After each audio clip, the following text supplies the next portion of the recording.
हमारी जो लैब है आज की, इसका नाम है सेंट्रल सर्विसेज इंटरनेट एक्सेस। अभी तक जो आपने वो की है कनेक्टिविटी, वो आपने कॉन्सेप्ट किया है वीपीएन का। इंट्रानेट वीपीएन आपने किया हुआ है। इंटरनेट वीपीएन का क्या मतलब है कि अपनी ऑफिस की एक साइट को आपने अपनी दूसरी साइट पे एक्सेस किया और इसको यहाँ एक्सेस किया, यानी आपका ही लैन था, इसको आपने इंटरनेट क्लाउड पर लेकर इधर ले लिया और इसको लेकर यहाँ ले लिया। ये आपने आज तक किया हुआ है।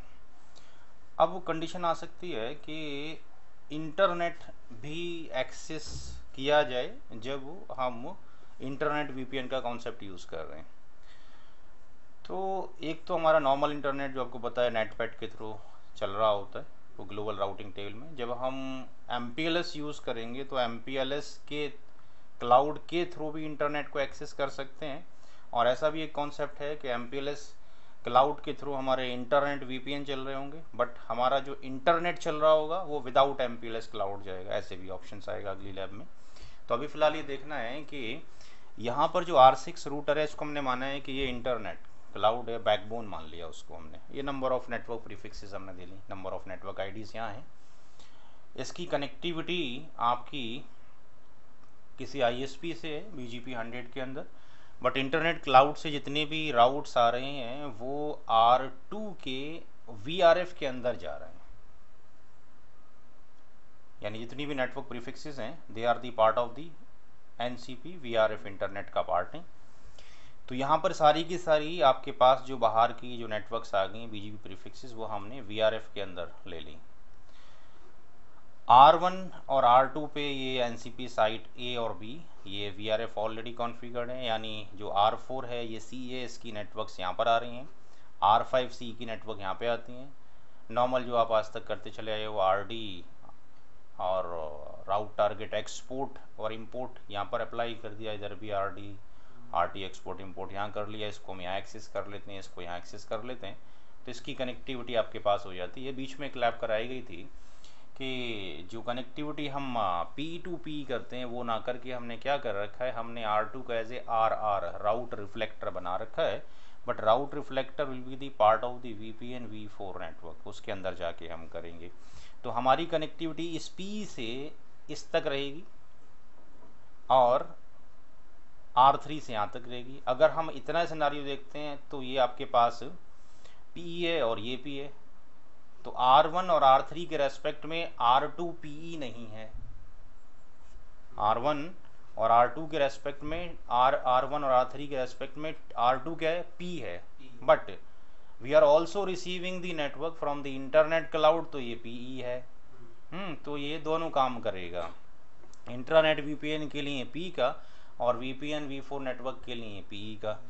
तो अब हमें क्या करना होगा कि यहाँ पर जो भी नेटवर्क्स आएंगी उनके ऊपर RD सेट करके RT एक्सपोर्ट करके उन एक्सपोर्ट को हम यहाँ इंपोर्ट कर लेंगे और इस एक्सपोर्ट को हम यहाँ इंपोर्ट कर लेंगे। तो ये जो नेटवर्क प्रीफिक्सेस हैं यहाँ पर, ये सारी की सारी आपके पास यहाँ पहुँच जाएंगी, यानी यहाँ तक चली जाएंगी क्लाइंट तक। ऐसी ये नेटवर्क यहाँ क्लाइंट तक चली जाएंगी।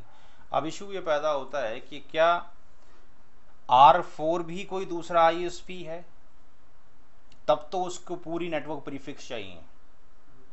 ऐसा भी सिनेरियो आएगा, आगे पढ़ेंगे। Back to back advance MPLS का कुछ पार्ट भी हम पढ़ेंगे, जबकि that is not the part in the MPLS, वो एडवांस का पार्ट है। बट उसमें हम कुछ पढ़ेंगे कि 2 ISPs हैं, 2 MPLS क्लाउड है। अभी तक जितनी हमने लैब्स की हैं वो सिंगल MPLS का लिया है, सिंगल AS का लिया हुआ। तो हम पढ़ेंगे कि मल्टीपल ASs हैं, यानी एक एयरटेल है फॉर एग्जाम्पल, एक BSNL है, दूसरा ISPs हैं, 2 ISPs हैं।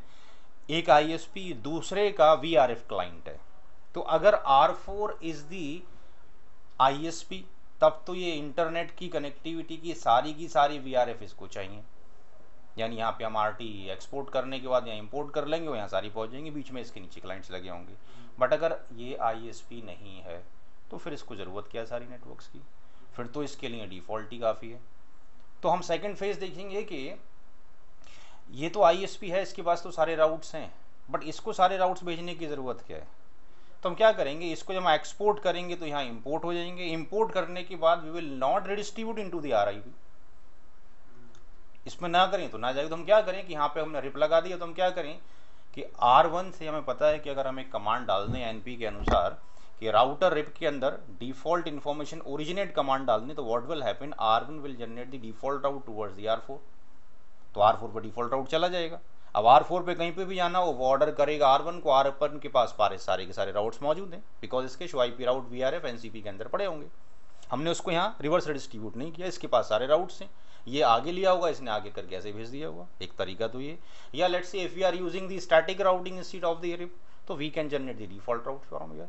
या if we are using the OSPF here, तो OSPF के अंदर हमें पता है कि if we run the command router OSPF under the process of the OSPF, router OSPF 10 और default information originate always, it will generate the default route via OE2, जो कि यहाँ पर आ जाएगा। तो अगर ये क्लाइंट है तो हमें डिफॉल्ट राउट भेजने की जरूरत नहीं है। अगर ये ISP है तो अब ये, अगर ये क्लाइंट है तो डिफॉल्ट राउट, सॉरी, अगर ये क्लाइंट है तो विल सेंड द डिफॉल्ट राउट। अगर ये क्लाइंट नहीं है और ISP है R4, तो हम सारी नेटवर्क भेज सकते हैं।